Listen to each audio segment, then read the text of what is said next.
It's the FAQ podcast, frequently asked questions with Fuzzy and Quincy. If you want to sponsor, you want to advertise, all you got to do is hit us fuzzyandq@gmail.com. Fuzzy, today, you know we in Houston, okay? This dude is bigger than life. He's an icon. Man. He was sitting sideways back in the day. Still one of my favorite songs. I want to find out who T. Ferris is. He talked about him all the time. I was just a fan. I said, why does he keep talking about T. Ferris? He must be a good guy. Yeah. He ushered in talking about futuristic things. He had the internet going nuts. Yeah. That's what people weren't even talking about the internet. He was like, I got the internet going nuts. Yeah. Okay. He the first person that had me eat gator. He had you eating gator? First time I ate gator was out here at Papa Doe. He's one of those people that he diversified. I was like, man, now he's working. I see him with Travis Barker. He's doing all this different stuff with famous. He's fluid. He's jewelry. He grills. We have one of the forefathers of Houston hip hop. Let's give it up for Paul Wall, baby. What it do? What it do, man? Like, that was a good intro. I'm a little hype about that. I can leave now. That was good. You Steve Harvey that thing, man. You hear me? Yeah. Paul Wall, man. Thank you. You got me sounding pretty good right now. Feeling pretty good right now. Wall, baby. Hey, man. First of all, thank you. Of course, bro. Thank you for this, man. Like, again, He the first person I called when I was coming to H-Town. Really? I had to. I'm like, what? That's my Yes, brother. I remember you living in LA for a second when we were doing Big Boy Show, and I would see Paul Wall, but I'm like, that's Paul Wall, dog. Like that's why you were in LA for. I'm like, I was like, that's Paul Wall. That's like he was wearing the famous stuff. Yes, sir. Let's talk about right now before we go backwards. Yeah. Let's talk about what you going on. You know, what's going on with you right now. The projects we were talking about, the weed, all the different businesses of Paul Wall. For sure, a lot of the things I had going on in the past, I still got going on. You know, like the grills. Of course, shout out to my boy Johnny Dang TV. Johnny, what's up?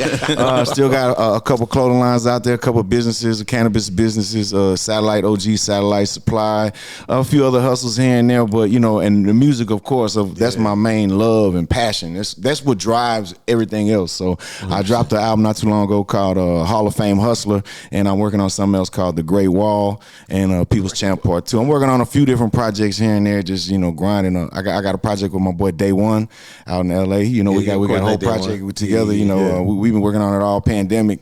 Just grinding with producers that I love to work with, who we on the same vibe, same energy, same stratosphere of topics in life. You know, so the music still drives everything. You know what I'm saying? But being a family man, a father, a husband, that was really my dream. That was really my dream job, to be a father and a husband. Really? You know what I'm saying? My whole life, coming from growing up in a broken home, that was something that I always wanted. You know what I'm saying? My father wasn't there, so that was something that I always strived to be there for my kids. Like I couldn't wait to have that opportunity to be there for my kids. Or did you know your dad though? Growing up, he left us when I was about 5-6 years old, and I never knew what happened other than my mom would always have me and my sister paranoid that we were about to get kidnapped. They'd be like, what's going on? I didn't know anything about him. My relationship with him was like on the weekends. He didn't have, they got divorced when I was, young, so I would only see him like every other weekend, one weekend a month. So that was it. He was abusive. He was a drug addict, other things. But I don't remember those things as a child. I only think, that's my dad, and that's how it's supposed to be. Yeah. It was. But then later on in life, I asked my mom one day, like, man, whatever happened? Whatever happened to him? Yeah. And then that's when I find out, like, horrible things. It's like, man, I can't believe this stuff. But stuff that your mom shielded you from. Yeah. Yes. Exactly. Yes. My biological father, he was a child molester, a serial child molester. He ended up kidnapping a girl. He started a relationship with her when she was 12 years old, 13 years old. Then when she became 14 or 15, he married her. And they went to Canada. And that's the last time I seen him. Out of there. Yeah. And then next thing you know, they come back. She ended up killing herself when they came back. He went to jail for a little bit. That's when he lost all custodial rights to me and my sister. And of course, we never knew anything. So we never talked about it. Any of that. So I didn't know any of this. So even for me to talk about it to my mom is like kind of a touchy subject with her a little bit. Yeah, I can imagine. I asked her one time, like, what what was the final straw that made you say, all right, we getting divorced, this is it, this is it? And she said, well, he used to smoke a lot of weed. He used to do heroin, other things too, but he smoked a lot of weed. And back in the 80s, that was, still Texas, even today is, man, they try to give me and Baby Bash life for some weed. We'll talk about that in a minute. Yeah. But just to say, it's still Texas where it's still real strict. But imagine in the 80s, and my mom say a police officer moved in next door in their apartment complex, and she said she just knew that he was going to get caught and go to jail, and it was going to be trouble. Wow. So she was like, that's it, and she left him, got divorced. You said it's tough, even to talk about it with your mom. For you to talk about it in such a public forum, like, did you go through therapy? Like, how did you get to this point to be this comfortable to talk about it? Well, my mom, she had a incredible life that was filled with trauma. So she went through a lot of therapy. And then as a child, when she was in Al-Anon, she had me in the Alateen. So, which is like AA for family members of people who are on drugs or alcoholics. Okay. So, I would go through that as a child, like, so I not necessarily with a counselor, like therapy like that. Yeah. But I did have that type of therapy, or therapy at church, or, like I said, my mom went through a lot of therapy. So a lot of her therapists became her friends, and then it became like, we all hanging out, but it's really like a therapy session for me too. But got it. So, some of it, is all of the things that, I learned about my biological father are all very shameful, embarrassing, like that I would be embarrassed. Like, that's what made me even strive to be a better father for my kids. Same here, bro. Yeah. Same here. And then I also feel like, my mom tell me certain stories about my biological father, about how he was like a con man. He would shyster, yeah, and he would rob drug dealers, and then she said they would always come. It was a lot of crazy stories my mom would tell me about he would rob drug dealers, come home, they come to our house, beat them up, all kind of like about to kill them, all kind of stuff. Where the drugs at, all this, and he'd be just straight lying his ass off, and it's right there in the other room. Then they'd finally leave, and he just didn't care about none of that. He was a drug addict, Really? And me growing up with my mother, we weren't in ultimate poverty, and we were poor, but we weren't in ultimate poverty. And of course, you look around how some other people grow up, and compared to the way some of my friends grew up, we had it good. But by no means did we had we didn't have no money growing up. But then later on in life, I come to find out that my biological father, he came from money. Wow. His father, my grandfather, owned some oil company that he was the owner of, CEO of, like billionaire. I'm like, man, what? You come from paper. Yeah, well, what's up? What happened? Golly, man. Where's grandfather? Yes, man, where was y'all at? You know what I'm saying? Shit. But, but I only say that to say, the shameful things that he did that he really never had to answer for, And one time my sister was just curious, looking him up, Googling him, and come to find out he's like a youth pastor at a church. These things actually keep me up at night, knowing that he's a serial child molester who, and also he did these things at a time where you didn't have to register as a sex offender. So, oh man, so he got his life together, so called, and now he's a youth pastor. I swear, man, it's a movie. I struggle with this a lot of what should I do, because if he's a youth pastor and he's dealing with youth kids at his church, I feel like, what if although it might not be on me to just go to the church, hey, y'all know this man is, this and that, but I still feel like, damn, what should I do? Should I do that? And, I work with an organization here called Parents Against Predators. Miss Sonia Parker, she started it, and it's basically just parents who are against child predators, parents who are advocates. Because you got kids. Yeah, exactly. I would tell her, like, yo, this is my dad, my situation. Y'all just reach out. Yeah, and I also think back to, I swear to God, man, I've always thought about this. There are certain memories I have as a child. Before the age of 5, there's only like a few. You know what I'm saying? Like maybe a handful, especially with my biological father. And one of them is where he would have one time he was moving, and he had a fish tank in the back seat of his car, and it just smelled like rotten death. And I always to this day wonder, like, man, was it like a somebody kid back there? or was that the fish tank? Yeah, exactly. And I remember it being in there for a while, and I was like, why does it smell like it? Don't smell like man. shit. And then you know, it's another for you. Yeah, it's another memory because I always watch all these like crime documentaries and stuff, and I see some who the children of the serial killers, and there's a couple children who basically discovered basically ratted out their parents and stopped their parents from being, there's one in particular, there's one girl, she, discovered that her dad was this serial killer in like Michigan and all through the Midwest. And through DNA testing, she submitted a DNA, come to find out he was, and then he ended up getting arrested. So I'm like, man, I want to submit my DNA because, man, if this man out there, first of all, he a child predator preying on kids. Damn. He skated away, he got through his whole life without having to really answer for that. I just, I wanted there to be some type of justice for those type of kids. And I also feel like my childhood was stolen from me and my sister. Motherfucking right. Yeah, so shit, and I don't know if this man to kill somebody or if he just a pervert. A violation. Either way, yeah. But it's a violation. There's another memory I always had too of, there was this, he used to, like I said, he was a drug addict. So we would go to like vacant apartments sometimes. So there's one in particular right on I-10, there was a Fox Cleaners right there, and it was an apartment complex getting built. And I remember in the back, like in the woods where it was just all mud.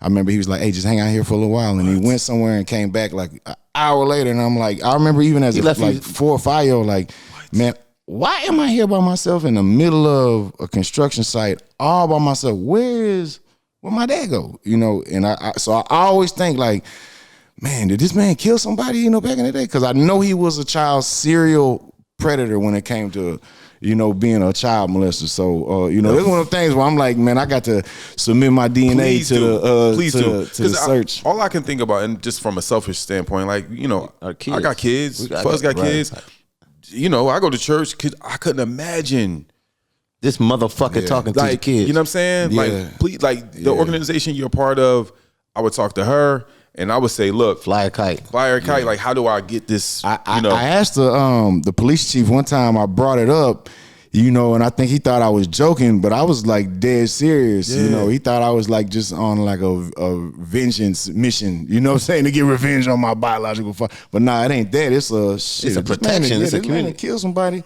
shit. But it's one of those things where shit.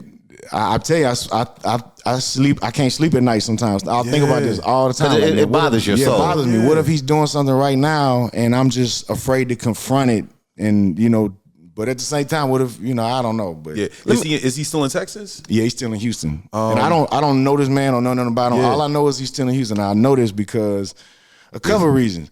One time somebody DM me on Instagram and say, hey, oh my God, I live right next door to your biological father.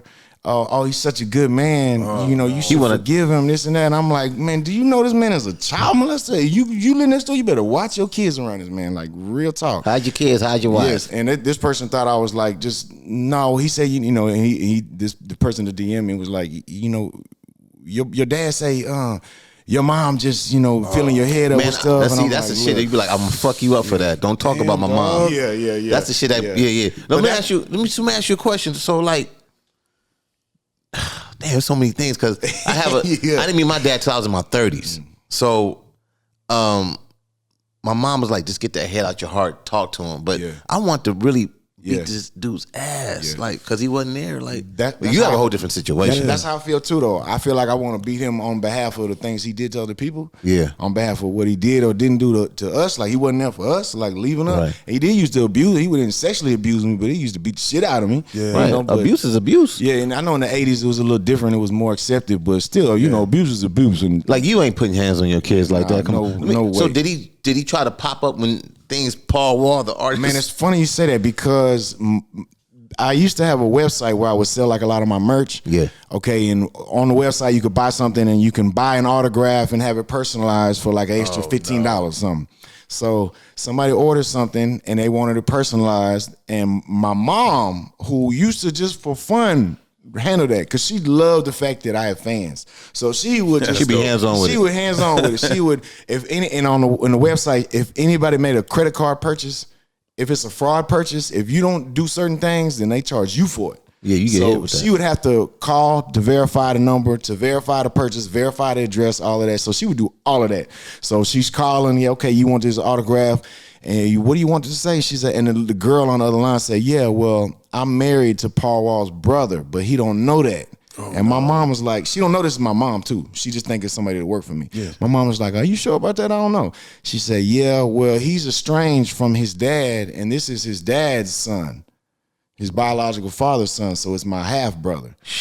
And she say, actually, she say I met him one time when I was doing a USO tour in Baghdad. Matter of fact, with Big Boy, when me and Big Boy E-Man went out there. She say at one of the meet and greets, somebody walked up, took a picture with me, and that was my half brother. Or what? Yeah, and I'm like, and you had no idea. Yeah, I had no idea. You know, of course, now I don't hold no animosity whatsoever toward him. Yeah, you know, but I do hold it toward my biological father and a little bit toward my biological uncles, aunts, grandparents, whatever, because it's like they completely let us go. Like they didn't care about us at all. And they had all means to make sure we were okay. And instead of making sure we were okay, they just let us go. They let us all completely So did that make your relationship with your mom super tight? Oh, extremely, yeah. Our bond is so close. Nah, man. Have you done, and I'm sorry, but have you done therapy, bro? Like, this is heavy. This is my therapy,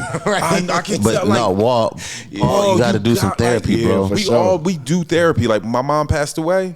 I needed therapy. Like, being in front of TV and radio and all that stuff. It's like we're performers. Yeah. So we perform and we give so much of ourselves and we're never off. I remember seeing a video of you on social media. Somebody pulled up on the highway like, oh, Paul Wall. And it's like, I know you know how that feels. We know how that feels, but who knows what you were going through that day? Right, they don't, right. No one knows. Yeah, exactly. They just know they have this time with you and you give so much of yourself that, bro, yeah, man. God forbid, like wear you out. It's exhausting. You being a father, your dream, one of your dreams as us being fathers, one of our dreams is that our kids outlive us. 100%. Right? That's what that's I pray for like, God, please can my kids just like outlive me and whatever, right? But with that being said, the connection you have with your family, connection you have with your kids is they're going to have to learn how to deal with life with us not being here, right?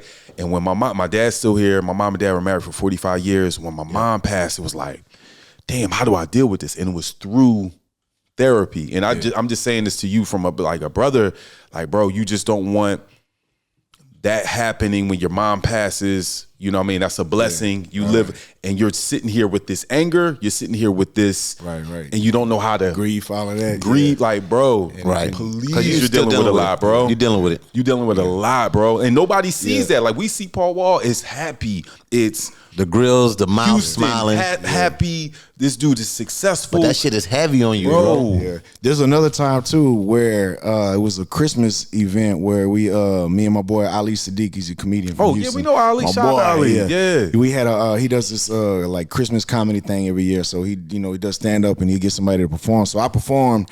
Afterwards, I'm walking or taking pictures here and there, and somebody randomly take a picture and say, "Hey, your dad's a really good guy. You should forgive him." This and that, something. And I'm like, "Huh?" And I'll catch you by random these are like the 3 times. When I supposedly met my brother in Iraq, when the lady called for an autograph, saying she was married to my brother, and then this time, the 3 times I had any interaction with anybody who had any in the DM, then as soon as I can register in my mind what this lady's saying, she gone. So I got, I had to like, okay, I had to prepare myself. So, man, if this happened again, what do I gotta say? Because she might not know. Because the lady said, "Yeah, I live. Me and my daughter." She, and I'm like, I'm thinking, daughter. Wait a minute. Huh? You better watch your daughter, but I ain't get a chance to warn her before she leave. So I got it in my mind now, like, man, okay. And and it's something I still have to talk to my kids about too, because you never know. They having a young mind, they might get manipulated. And that's the type of people he would prey on, people that are 12 to 15, where their mind is you and your sister need counseling, bro. Yeah, man. How your sister feel? I'm not without telling her business. It's a little bit different with her. She wasn't as mistreated as I was, so, and she's 2 years older, so she probably had a stronger bond with him than I did because I was a lot younger when he left. So she might be when I talk to her about this, she says, fuck him. Because also one time, she has she has kids as well, and they had they were acting in some like church group or some school group, like theater group play or something, and they're there at the play, and she's walking through the hall, and she said she saw my dad. And she only knew. I was like, "How would you even know?" I would have no clue what he looked like right now if I saw him at the gas station. I would have no clue. Right. But she said, she had been Googling him just out of curiosity, and she said she still kind of keep up with, I think, one of our uncles or somebody, that I don't know. So I think she might be a little more open, but she still is like, because when she saw him, she was like freaked out because she had a daughter that time that was around, and not to say that he would do that to her, but a young innocent age. But you never know if you can't think rationally when you're dealing with somebody like this. So some type of way she got his email or Facebook, and she texted him or emailed him and told him like, look, hey, don't do that. And he was like, oh, I didn't even know you were going to be there. I work with the theater group, and I just happened to. And it's like, man, see, that's how somebody who's an unregistered sex offender, can wiggle here and there when they committed their crimes before these type of rules were put in place where they had to register. So I don't know, but with her, she might be a little more open. I don't know, but I'm like, man, this man need to answer for the things he done did. You know what I'm saying? But even beyond that, with me and him having a relationship, no, not at all. There's but you know what? No possibility. Let me tell you what was disappointing about meeting my dad. I'm like, you hear about families having, great stand-up fathers in a life, and you're like, damn, why get dealt this hand? Where I didn't miss anything. I had great uncles, my mom, my grandmother, very positive role models in my life, right? But I'm like, the one time I meet this dude, he's getting out of jail to come to a funeral in LA, and he hears that I'm on the radio, and then that's why you call me. Yeah. So I'm like, man, you ain't about shit. You know what I'm saying? So then he asked for some money. So whatever. Whatever. So, but I feel you, man. What are some of your, just changing gears? Like, what's some of those moments that you're proud of being a father? You know what I'm saying? Because again, I'll tell you this: my dad, his mom died when he was 14. His dad was 50 miles away. Had another family and left my dad to be raised by his 19-year-old sister. So he was successful, did his thing, but he literally was a father without having the blueprint. Like, it's easier for me. I know how to be a father because my dad was there, right? So what are those moments for you that you're so proud of being a father? Like, yo, I'm figuring this shit out. Yeah. Like, I'm doing, like, I know you had this moments too. Like, I figured this shit out. Like, my kids love me. I'm there for them. Like, what are those moments? You know what I'm saying? There aren't too many like Paul Wall moments with them. Like, my kids love being my kids, but they don't really grow up as like celebrities' kids. They kind of have their own identities, just kind of separate from me. Although they do get a little bit of fanfare. Paul, why your dad? It's more like for sure. They're their own, and they're individuals. Yeah. But there's a few times, watching my son stand up for himself, or watching my son stand up for, my daughter when somebody was messing with my daughter one time, and my son, like me, grew up where he was built and big for his age. So when he was 12, he was 5'10", you know what I'm saying? So, he kind of hit that mark. He like about 6 foot, maybe 6'1" right now. I don't know if he's going to get too much taller. That's probably where he's going to stay. But he's only in 10th grade. So, not too many people mess with him because he is, a big guy. Yeah, but he's also a gentle giant where he don't want to hurt nobody. I was the same way growing up.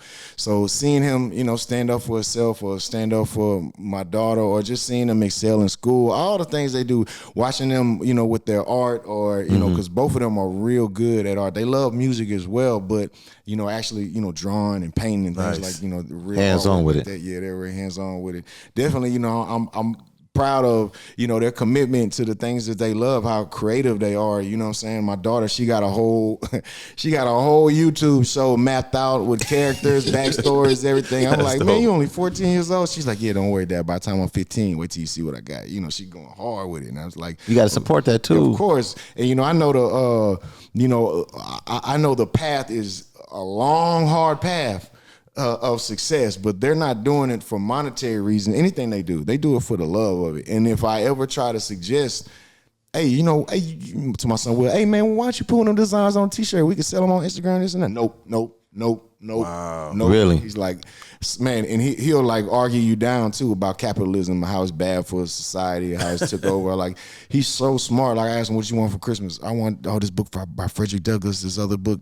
Like, I'm like, what? I'm trying to get him like a PS5 or something, like to be easy. He's like, no, I want this book. I'm like, oh man, well, I can't be mad at that at all. But I also like, man, let me get you something good. Like, man, you Paw Wild son. Like, man, let me lace you something on par. You know what I'm saying? Like, what's Slim Thug getting his kids? You know what I'm saying? Like, I don't know. You about to be 16. I gotta, man. You know, we gotta come with. But you know, he's, you know, like I say, he has his own identity.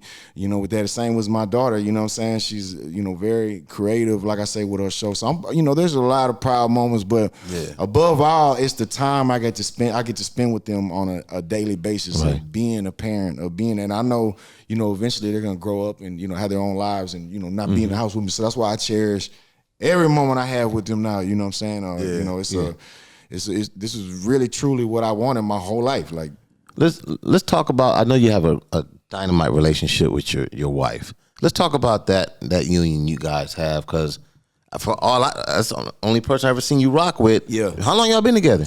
We've been together since forever. It's been like 18 years now. I think we've been married since 2005. So we've been married. This will be our 17-year marriage. Wow.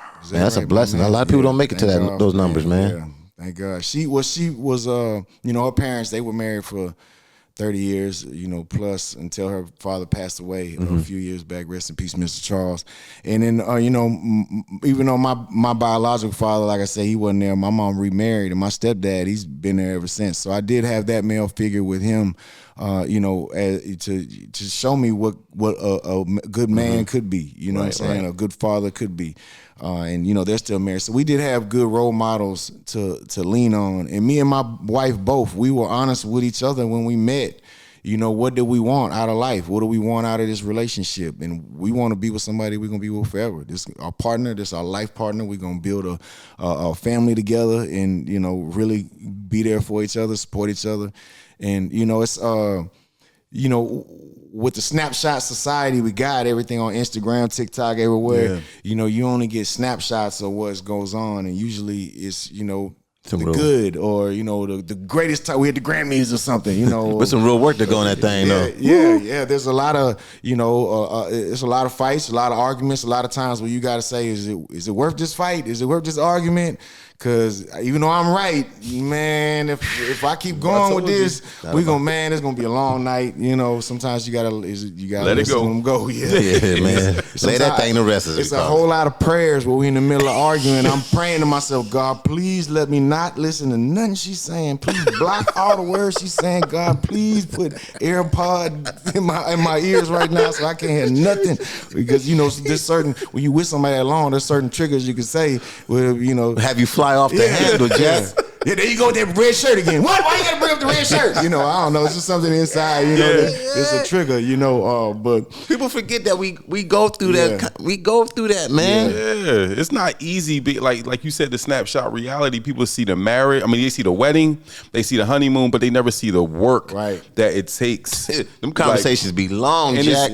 And it's not just sex, right? You like, she may be going through something, you may be going through something, she may be going through something professionally, something going on with her family, and then your family. Like, it's a lot of stuff that people don't see. Especially all of us being, you know, the business we're in. We need somebody to lean on. Well, I mean, everybody needs somebody to lean on. You know, sometimes, you know, but you know, being that you're there, you lean on somebody, and then they lean on you. Sometimes you need to lean on each other at the same time. Right. And you know what I'm saying? And it's like them times when you leaning on each other, holding each other up. If either one of you move, you both gonna fall. You know. But being committed in that relationship, being realistic, you know, being and then and there's certain things we argue about or whatever, but you know, my mama always tell me that, you know, everybody argue about that. Finances or, you know, just certain nitpicky kind of things like leaving the lights on or just certain things that everybody, you know, Joe Osteen said this one time, and my boy T. Ferris, we talked about earlier, man, he's the one who actually told me this. I didn't hear Joe Osteen tell me, but he always tell me, man, Joe Osteen say. So he told me one time, Joe Osteen say, man, that his wife leave the lights on all the time, right? He say, no matter how many times he fuss at her, no matter what he say, she's gonna always leave him on, and that's just how she is. And he said he just eventually just accepted it. He said now some people will have, like, you know, our significant other, they might be, you know, 90%. If you everything you want in a significant other, they might be 90% of it.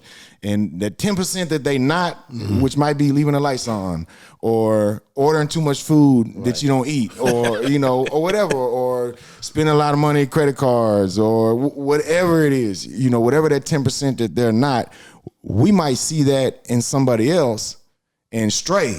Because we see the 10% that they not in somebody else, but that other person might only be 10%, and that 90% be all jacked up. Exactly, right? You know, we got to be realistic about, you know, our expectations of everything. Because every fight we get in ain't my wife fault. I got just as many things that she mad about me for. She mad about me for, you know. It's certain things like in her house, her dad used to always get mom car wash. So my wife she want me to get her car wash. But I'm like, nah, you got to wash your own car. You still feel that way? Yeah, because in my house, you had to wash your own car. You clean up your own mess. Well, she grew up in a house where they took turns cleaning up certain things. You know, whatever, one person wash the dishes or one person do this. Well, in my house, you clean up your own mess. Every man for himself, right? So I'm like, no, you got to wash your own car. And so she'll go a long time without getting a car wash. And you a car person. Exactly. And your car be clean. My boy Pimpin' Will, who come wash my car, he really my homeboy. He don't really wash cars, but he just is really good at washing my cars. Right. So like them Vogue tires, he get them white, cleaner than they were brand new. Same with the swingers, the wires. You can't just, the elbow grease he put on it is like, I'm like, and he ain't even busting a sweat. I'm like, I don't know what you do, but he cleaned my car like no other. But he ain't a car wash person, so he's just doing it.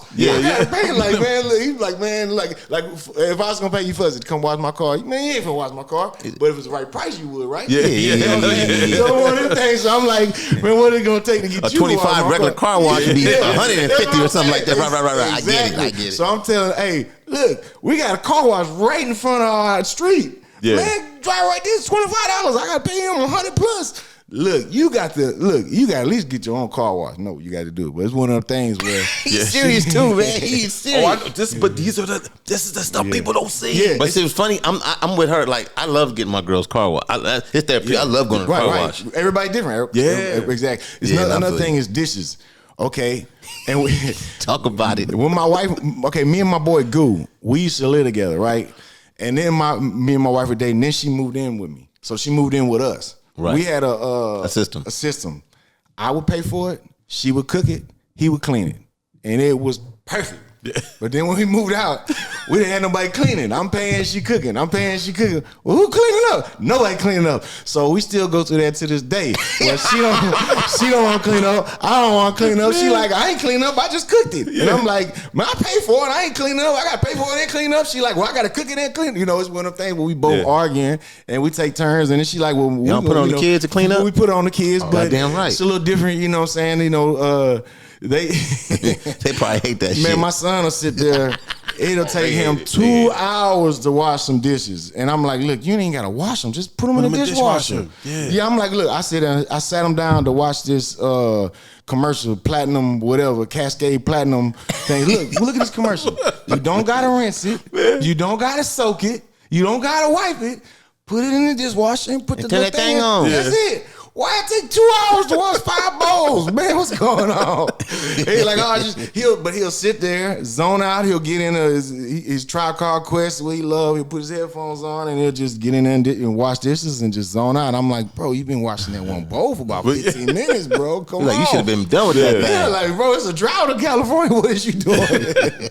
Yo, that's funny, man. Wait, but that's the real. I think just real. Paul. the craziest thing. Everything you're saying, we can insert preaching our lives in that, right?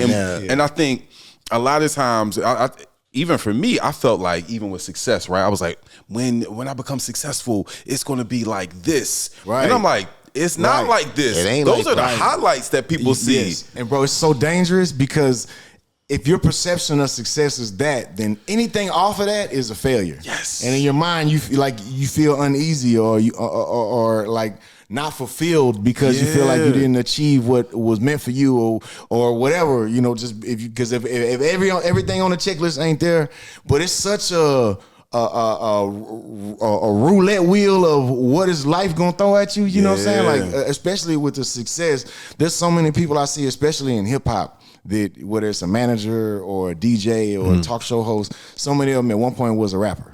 Or even if it was in high school, they was a rap group. Right. At some point they was a rapper, but something led them to be the manager or the producer or whatever else. So I see that all the time and see the different paths and doors that people go down. So I've always been very open-minded, like for whatever God throw at me, I'm just gonna go wherever my spirit lead me, and I'm gonna put my all into whatever. I follow the 100% rule where I'm putting 100% in, and if it's not 100%, you're not gonna achieve success. If I put in 95%, I'm not gonna achieve my true potential. I got to put in 100% in whatever it is I'm trying to achieve. So I do that.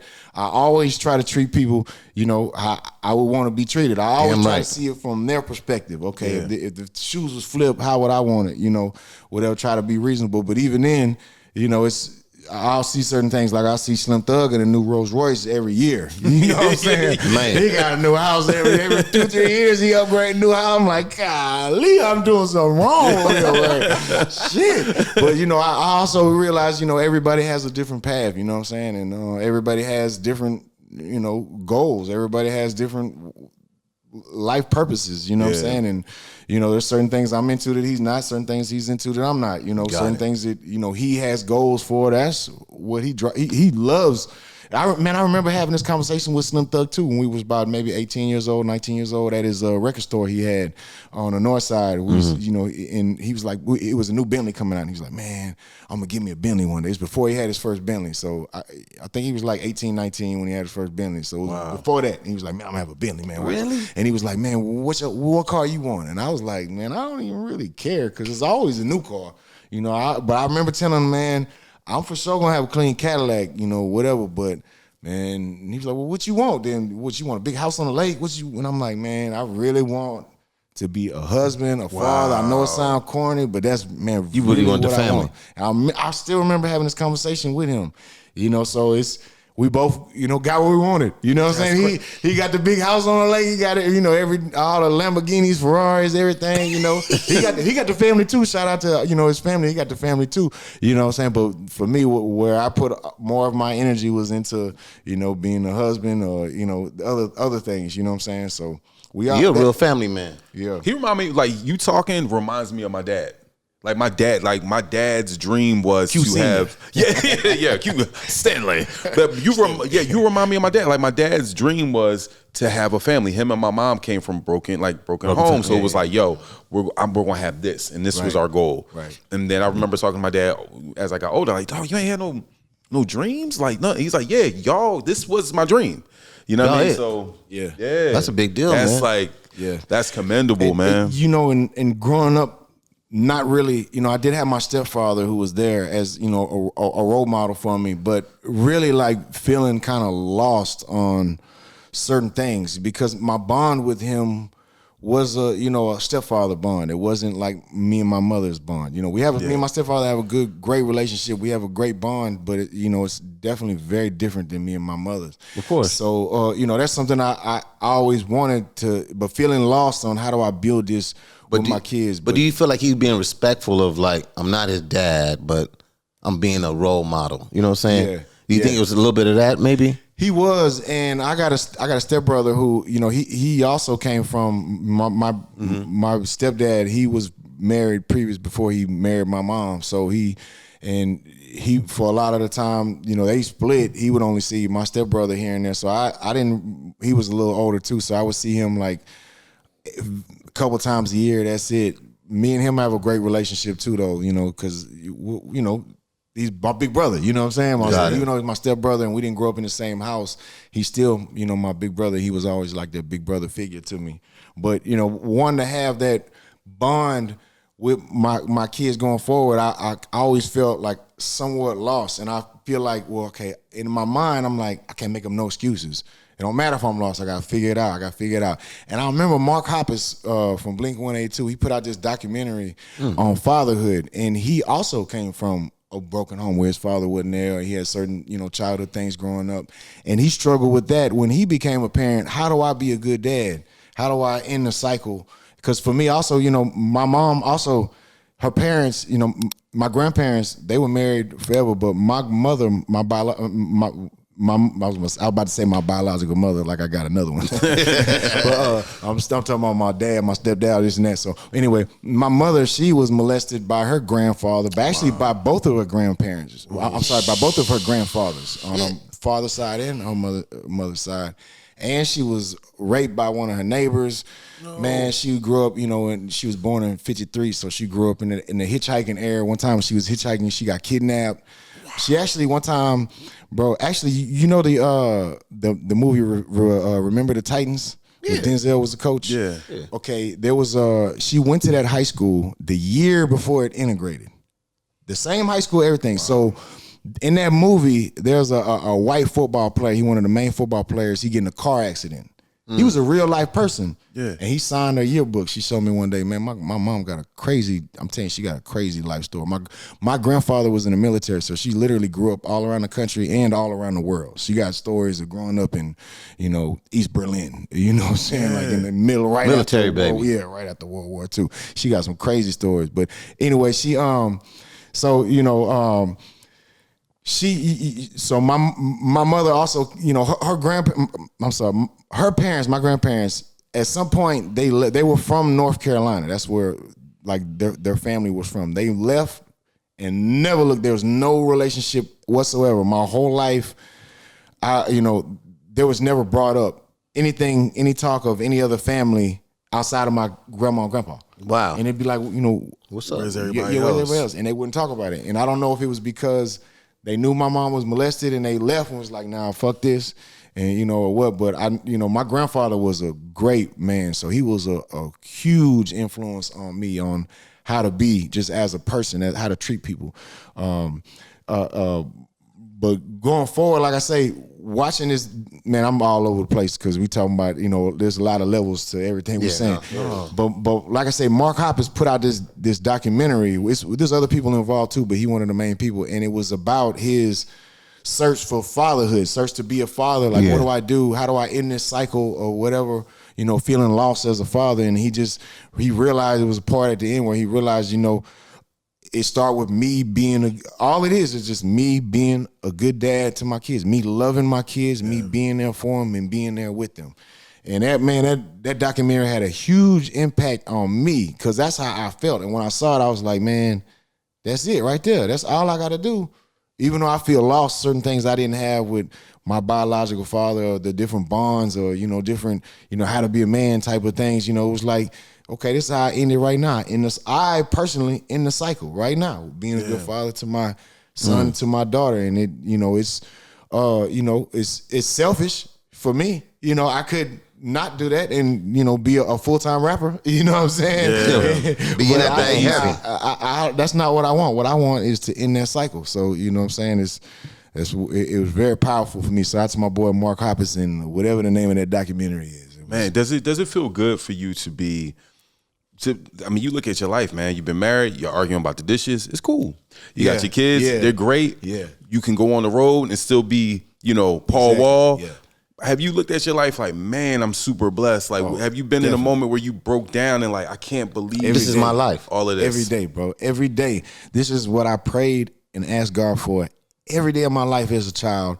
This is what I worked hard for. This was my, goal, vision boards. This is everything that was on there my whole entire life. And to have it and exceed that and beyond what I even imagine. Like if I would have, as a child, told you, what's the craziest thing you could want to be when you go? Like, there's no way I would have ever imagined I could have any of what I have. You know what I'm saying? So every day of my life, I thank God for that, man. And I know also that everybody don't have it like that, and it all can be gone tomorrow. So I appreciate every bit of it, while I can now. Yeah. No, because I mean, as a rapper, you always hear the saying, you can't have it all. Like, you're gonna have to give something up. You can't have that and have this. Like, you always hear that, and you're one of those people that's living it, but we don't hear the story as loudly. Like, yo, my life is great, because it would be crazy, right? Yeah. Like, yo, my life is great. I got my family, they're great.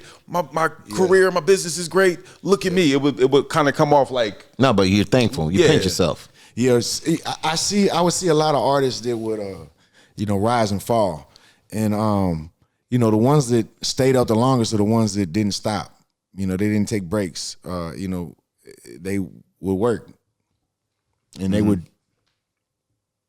Oh no! Oh no! Okay.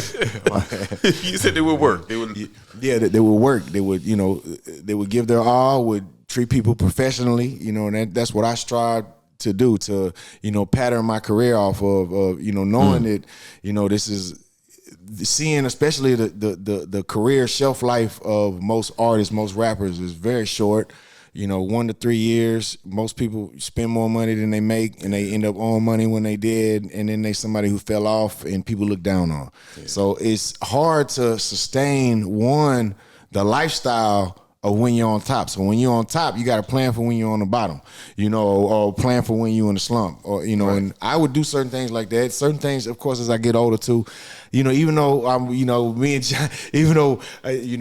Johnny got the jewelry stores, I don't care about jewelry like I did when I was 17, 18. Yeah. That was my life when I was 17, 18. But now I could care less. It's on autopilot right now. It don't matter. It's like picking which chain I'm gonna wear. It's like picking which socks I'm gonna wear. Like, it don't matter, but it's different to me. I'm at a different place in my life, so it's one of them things where I always would, try to treat people like I'm going to see them again. And I knew that people would start off in the mailroom and work their way up, you know what I'm saying? And there'd be plenty of people who were at the top and then, treat people bad, and then now they out of a job. So I would treat everybody like they were gonna be the CEO one day, right? And like I say, man, this is really something I wanted. So I enjoy every minute of it, every second of it, every picture I'm taking. Man, I used to get picked on and bullied, man. So I'm, and I ain't talking about like, social media bullied, which is still bad. You know what I'm saying? And I mean physically harmed. So as you was growing up as a kid. Yeah, as I was growing up as a kid. That's another reason why I hold certain things against my biological father, because it's like, you were there to protect me. Yeah, man, I'm over here getting beat up by kids older than me in my neighborhood. They used to do some crazy shit. One time they tied me to a tree. What the roots shit is going on here? They tied me to a tree, right? So I couldn't move. They put all this lunch meat and all kind of stuff all over me. You need to go to counseling, man. Yeah, you definitely like, bro. Man, you probably don't even like bologna and trees right now. Oh yeah, I hate trees, man. Fuck trees, man. Yo, was it hard for you being the only, because I'm gonna tell you, we seen that the video was tipping on for folks, but when you came out, I was like, hold up, who is this white boy? He ain't faking. Yeah. This boy, he's hard. You had was that hard? Because Houston is not a sweet city. Yeah. And you're around these gangsters. You're black around culture, black culture. How tough was that? I mean, the whole time I was just being me, right? Being the same as the people I grew up with or whatever. I never looked at it as like I was, infiltrating another culture or something. It was just this is how we lived or how we grew up. Yeah. But, I look back to some of it. Pardon me. I'm about to lie if somebody start hiccup. This nigga right here. That's what they say though. They start scratching their head and they start clearing their throat. Now, my grandfather though, who was in the military, he was one of the only white soldiers in an all black platoon or whatever. So he would always tell me as a child growing up that him and my grandmother would be in the jazz clubs or the juke joints or whatever, and they'd be the only white people there, and it would be no issue. And you wouldn't even know they was the only white people. No one would treat them different. They didn't go around telling everybody, "Hey, I'm the only white guy here." Hey, you know, it wasn't a thing. It wasn't a thing at all. Yeah. And you know, his best friends, one of them was black, the other one was Puerto Rican. You know, my whole life, as you know, until he passed away. So that was my grandfather and his friends. So even with me being, you know, the multicultural city that we have here in Houston, where on my street it was, you know, Chamillionaire lived a few houses down. You know, there were a few Asian families, a few Indian families, definitely some white families, a lot of Mexican families, a few other Hispanic families that weren't from Mexico, maybe like South America or somewhere else, Guatemala. But it was very multicultural in my, you know, on my street. It was, you know, there was other black families too, not just Chamillionaire. So, you know, where you had to respect everybody's culture. Whatever their culture was, you respected it. And we're all different. We all do stuff that's weird or like, why do you do that? You know, it's like, well, we just do it because it's tradition, you know. Every culture has that. Every religion has that. And, you know, there was people that were bigots that we grew up with, too. So it wasn't like everybody that we grew up with was all good. You know, there was, you know, I grew up with the people that bullied me. They were white people. You know, you know, maybe they were bullying me because all my friends were black. Yeah, exactly. But I don't know. I don't know what it was. But, you know, growing up, though, it was just something, this is what I loved. I loved the Houston culture or the Texas culture in general. We were taught as a child and starting in like 6th grade, 7th grade, Texas history. So you're always taught that, you know, Texas was a republic before it, you know, became a part of America. You know, everything's bigger in Texas. That's the slogan. Right. You know, we were always, at that time too, social outcasts, I guess, from the mainstream, where, you know, mostly on the radio was a lot of West Coast music on, you know, and, you know, maybe because it was Clear Channel owned, so a lot of the Clear Channel stations were, you know what I'm saying, on the West Coast. And then, of course, on TV was a lot of, you know, East Coast music we would hear. But in Texas, you know, we would listen to the screw tapes, and that was our sense of pride, or where. So that was my introduction to hip hop, was listening to screw tapes. Wow. And that's what I want to talk about. Yeah, your introduction to hip hop. Like you just said, he said this, right? It's a couple things we want to talk about, right? It's you and Slim Thug knew each other since y'all were younger. You and Chamillionaire were in a group. Yeah, and y'all grew up in the neighborhood. Like, so your circle was tight. Me and Chamillionaire, I've known him since 2nd grade, and we lived on the same street since I was in 2nd grade. Wow. Chamillionaire, he went to school with my god sister since I think 8th grade, 7th grade. Before the rap. Yeah, but I didn't really know him till high school, because, you know, of course he always been. Man, shout out to Slim Thug, man. He like my hero, man. Him and Lil Kiki, they my two icons. You know what I'm saying? Shout out to Kiki. Shout out to Slim. Yeah. Slim Thug always, even in high school, he always been the man. Like, Slim Thug always been the man. You know what I'm saying? And he, even when he was the man, he always was cool. Like, he ain't shitting on nobody. He ain't like making you feel like you less of a person because you ain't cool as he is. And then he's always been the one to stand out. But yeah, that's my boy there, man. Shout out to Slim Thug. Shout out to Slim Thug. So you and Chamillionaire were in the group. Yeah. What was the name of the group? It was called the Sleepwalkers. It was, matter of fact, it was me, Chamillionaire, and my other homeboy, Chores, PKT. Yeah, we talked to PKT. He was like, man, F y'all. Y'all know, I'm joking. No, but like, that's my boy. Like I remember hearing, again, we're not from Houston, so if y'all already know this, we coming from frequently asked questions. We you know what I mean? We know Paul from when he already made it. Right. Y'all were together, y'all broke up, and then people wanted y'all back together, right? Right. Talk about that. Fans. Are y'all friends now? He's in tech. Do you invest in tech with him? Like, all this stuff. Like, yeah, we you know, growing up together, we had a relationship like brothers, where we'd fight each other every day, and then, you know, still be sitting next to each other after you got in a physical fist fight, you know. So we'd argue all the time. You know, we really were like brothers. So, you know, we, at the end of the day, even though we were a group, you know, we had our own paths and our own destinies. And it was a struggle to get to our own destinies, because we had so much love for each other. But you know, we ended up following our own paths, ended up beefing a little bit here and there, you know, put our differences to the side. Really, when Pimp C died, that was a big part of it. E40 and Pimp C were the two main people that would always, from the jump, tell, because we knew E40 together, and we same with Pimp C. We were fans of him, but he didn't. Actually, I guess the opposite for Pimp C. We didn't know him together. He knew us individually. Right. And E40 would be like, say, man, you're gonna regret this. There's a time limit you have to make money. You make as much money as you can together now as a group. You're gonna regret it. I'm telling you, trust. He would give me the business side of things. What E40 would always say, and he'd say, "Look, man, you think everybody get along? You think the Outlaws was all perfect? You think even be legit my cousin or what? We all get into it too sometimes. You got to put that to the side. You got to make that money. You always tell us that. Pimp C, same thing, man. Y'all tripping, man. It don't matter what y'all got. Pimp C was, man. You think me and Bun B all roses every single day? Man, it's like a real relationship outside of a marriage. Yeah, it's a marriage. Yeah, you gotta make it work, man. Put them differences to the side, right? And in Pimp C, especially when he put it on a song, "Knocking Doors Down," where he kind of talked about, because he got out of jail, and when he got out of jail, it was a whole era of a generation of rappers that were inspired by him, and we all loved him. And he saw us all beefing with each other, taking over the rap game, but we all don't get along. And he was like, nah, he made a song, "Knocking Doors Down," and basically called out everybody that was beefing. Slim Thug and Zero, me and Chamillionaire, Lil Flip, T.I., a few other people. And then he made a remix where he kind of gave an update on everybody. You know what I'm saying? That's hilarious. I don't know if I say, "Pow wow, and that Cooper still ain't talking." That was the first one. And the second one, he say, "Paul and Cooper talk, but they ain't rapping yet. But it's a start though. We knocking down doors."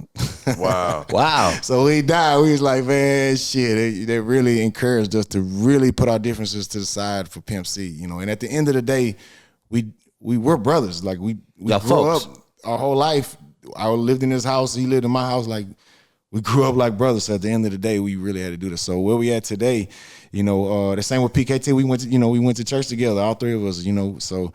It was something where we always been led by the Spirit and, led by a community of people who, everybody want their tea every now and then, but at the end of the day, they want us to be together. So we had people encouraging us here and there to, put our stuff to the side. Because at the end of the day, we both good people too. Right. He's not a bad person. No, you're solid. Both of y'all solid. So we did y'all know what y'all was kind of beefing about? Do anybody know what it really was? Yeah, well, we got little issues here and there, just whatever. All of them know are all petty. It's like, you just, if I was to, it's the same thing as in a marriage with my wife.